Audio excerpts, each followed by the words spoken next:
Di dunia yang kompleks ini, ada orang-orang yang memiliki keahlian luar biasa dalam memahami dan memanfaatkan psikologi manusia. Mereka disebut manipulator, individu yang cerdik dalam menggunakan pengetahuan tentang apa yang mendasari tindakan dan keinginan manusia. Salah satu alat utama yang dimiliki manipulator adalah hierarki kebutuhan Maslow. Kenapa seorang manipulator menggunakannya? Karena mereka memahami bahwa manusia cenderung bertindak sesuai dengan kebutuhan mereka yang paling mendesak, atau bisa disebut the driving force. Bagaimana kebutuhan-kebutuhan ini dapat menjadi faktor yang memotivasi seseorang untuk bertindak. Dalam konteks ini dapat dikatakan bahwa kebutuhan pada berbagai tingkatan dalam hierarki dapat menjadi kekuatan yang mendorong seseorang untuk mencapai kepuasan dan pemenuhan kebutuhan tersebut. Secara umum, konsep ini terkait dengan pemahaman tentang motivasi manusia dan bagaimana berbagai kebutuhan dapat mempengaruhi perilaku kita. Dan apa itu sebenarnya hierarki kebutuhan Maslow? Ini adalah teori psikologi yang menggambarkan 5 tingkat kebutuhan manusia yang disusun dalam bentuk piramida, mulai dari kebutuhan fisiologis yang paling mendasar hingga kebutuhan aktualisasi diri yang paling tinggi. Teori ini membantu kita memahami apa yang mendorong tindakan dan motivasi manusia. Teori hierarki kebutuhan Maslow adalah sebuah teori psikologi yang dikembangkan oleh Abraham Maslow sesuai namanya Maslow pada tahun 1943. Teori ini menggambarkan hierarki 5 tingkat kebutuhan dasar yang dimiliki oleh manusia. Teori ini memandang manusia sebagai makhluk yang memiliki berbagai tingkat kebutuhan dan setiap tingkat kebutuhan harus dipenuhi secara berurutan, mulai dari yang paling dasar hingga yang paling tinggi. Kebutuhan fisiologis. Ini kebutuhan dasar yang paling fundamental seperti makanan, air, tidur, dan perlindungan dari cuaca-cuaca yang buruk sehingga bisa tidak membuat manusia begitu nyaman dan aman. Manusia perlu memenuhi kebutuhan fisiologis ini sebelum bisa memikirkan kebutuhan yang lebih tinggi lagi. Dan seorang manipulator mungkin menawarkan pemenuhan kebutuhan dasar ini seperti makanan, tempat tinggal, atau perlindungan sebagai cara untuk mendapatkan kepatuhan atau keuntungan dari mereka. Dengan memanipulasi kebutuhan ini, mereka dapat mempengaruhi tindakan seseorang tersebut. Contohnya, manipulator ini bisa menggunakan sumber daya finansial sebagai alat untuk mengendalikan pasangan. Jadi, ketika pasangan mulai mengekspresikan pendapat atau keinginan yang berlawanan dengan yang diinginkan oleh manipulator, ia dapat mengancam untuk mencabut dukungan finansial, seperti menyediakan uang untuk biaya hidup, membayar tagihan, atau bahkan menarik dukungan finansial untuk anak-anak mereka ketika sudah punya anak. Manipulator dapat membuat pasangannya bergantung sepenuhnya pada mereka secara finansial. Mereka mungkin menghambat upaya pasangan untuk mendapatkan pekerjaan atau mengelola keuangan mereka sendiri, sehingga pasangan mereka terjebak dalam hubungan tersebut.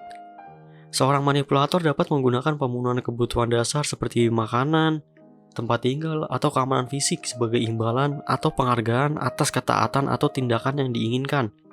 Misalnya, manipulator bisa mengatakan, jika kamu melakukan apa yang kukatakan, aku akan terus memberimu uang untuk makan dan untuk membayar sewa apartemen kita. Selanjutnya, kebutuhan keamanan. Setelah kebutuhan fisiologis terpenuhi, individu mencari keamanan fisik dan emosional. Ini termasuk keamanan finansial, pekerjaan yang stabil, dan perlindungan dari bahaya fisik dan psikologis. Manipulator ini dapat menggunakan kebutuhan keamanan seseorang sebagai alat untuk mempengaruhi mereka. Contohnya, manipulator dapat mengancam individu dengan membocorkan atau mengekspos informasi yang dapat merusak keamanan pribadi mereka. Seperti informasi pribadi atau rahasia keluarga. Mereka dapat mengatakan, jika kamu tidak melakukan apa yang saya katakan, saya akan mengungkapkan rahasia keluargamu yang dapat merusak reputasimu. Manipulator dapat memanipulasi individu dengan mengancam untuk merusak kestabilan finansial mereka. Mereka mungkin meminta uang atau aset berharga sebagai tebusan untuk melindungi individu dari bahaya atau ancaman yang mereka klaim. Manipulator dapat mengendalikan akses individu ke sumber-sumber keamanan, seperti pekerjaan, perlindungan, atau dukungan, dan hanya memberikannya jika seseorang melakukan apa yang diminta oleh manipulator. Selanjutnya ada kebutuhan sosial. Setelah kebutuhan dasar dan keamanan terpenuhi, individu mencari hubungan sosial dan keberadaan di dalam kelompok. Ini mencakup kebutuhan akan kasih sayang, pertemanan, dan rasa untuk diterima. Manipulator ini dapat menggunakan kebutuhan sosial individu sebagai alat untuk mempengaruhi mereka. Manipulator dapat menunjukkan kasih sayang atau persahabatan hanya ketika itu menguntungkan mereka, seperti ketika mereka memerlukan bantuan atau dukungan dari individu tersebut. Mereka mungkin tidak konsisten dalam mendukung atau memberikan kasih sayang.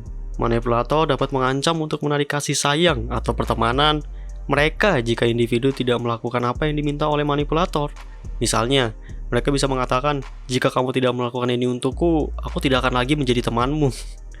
Manipulator dapat mencoba mengisolasi seseorang dari sumber dukungan sosial lainnya, seperti teman-teman atau keluarga, dengan cara menciptakan konflik antara mereka untuk memicu ketidakharmonisan dalam hubungan tersebut.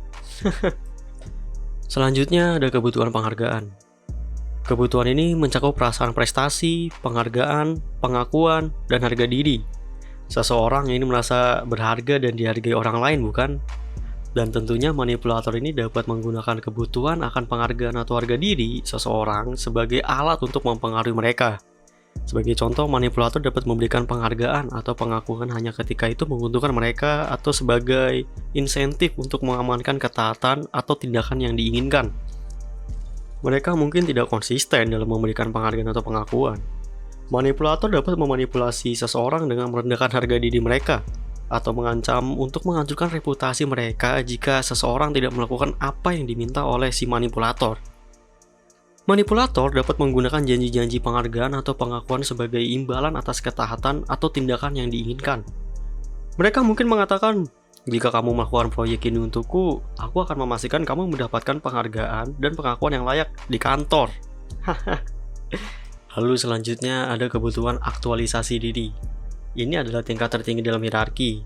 Seseorang yang mencapai tingkat ini telah mencapai potensi maksimal mereka. Mereka mencari pemenuhan pribadi, kreativitas, dan pencapaian diri.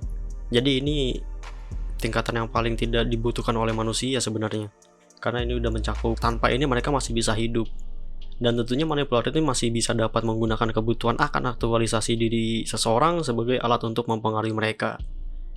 Seorang manipulator dapat meyakinkan seseorang bahwa tugas atau proyek yang diminta akan membantu mereka mencapai potensi maksimal mereka atau mencapai pencapaian diri yang luar biasa. Mereka mungkin mengatakan, "Jika kamu menyelesaikan proyek ini, kamu akan menjadi sangat dihormati di kantor, dan itu akan membuat kamu mencapai tujuan karirmu." Manipulator dapat memanipulasi seseorang dengan menggoda atau merangsang ambisi dan aspirasi pribadi mereka. Mereka bisa menggunakan penawaran proyek-proyek yang terlihat menguntungkan untuk tujuan pribadi seseorang. Manipulator dapat mengancam atau merusak reputasi atau prestise individu jika mereka menolak untuk melakukan apa yang diminta si manipulator. Mereka bisa mengatakan, "Jika kamu tidak melakukan ini, semua orang akan tahu bahwa kamu tidak berani mengambil tantangan." Jadi gue ingin bertanya kepada kalian, apakah kalian pernah di situasi-situasi momen seperti ini, atau kalian itu sebagai si manipulator atau sebagai korbannya? Ketika kalian menjadi seorang manipulator, ya tentunya itu sangat menguntungkan bagi Anda, tapi jangan berlebihan, karena itu suatu tindakan yang tidak etis sebenarnya. Dan ketika Anda sudah merasa menjadi korban, nah mungkin ini pelajaran yang bagus untuk kalian para korban, untuk sehingga tidak dimanipulator lagi ke depannya. Karena ya memang ini sebenarnya, mau kalian tahu kalian sedang dimanipulasi pun, kalian harus mengikuti aturan si manipulator. Karena ini kalau kalian tidak terikut manipulasi oleh para si manipulator, kalian tidak akan bisa hidup. Apalagi sudah mempengaruhi fisiologis kalian. Kalian butuh makan, butuh tempat tinggal, butuh keamanan. Tentunya itu kalian sangat butuh hal-hal tersebut. Dan ketika kalian tidak memenuhi kebutuhan kalian tersebut, ya kalian akan mendapatkan kerugian, kalian akan mengalami penderitaan. So ya terkadang kita nggak apa-apa kok dimanipulasi, ya karena kita juga pengen hidup kan tentunya. Itu saja dari gua.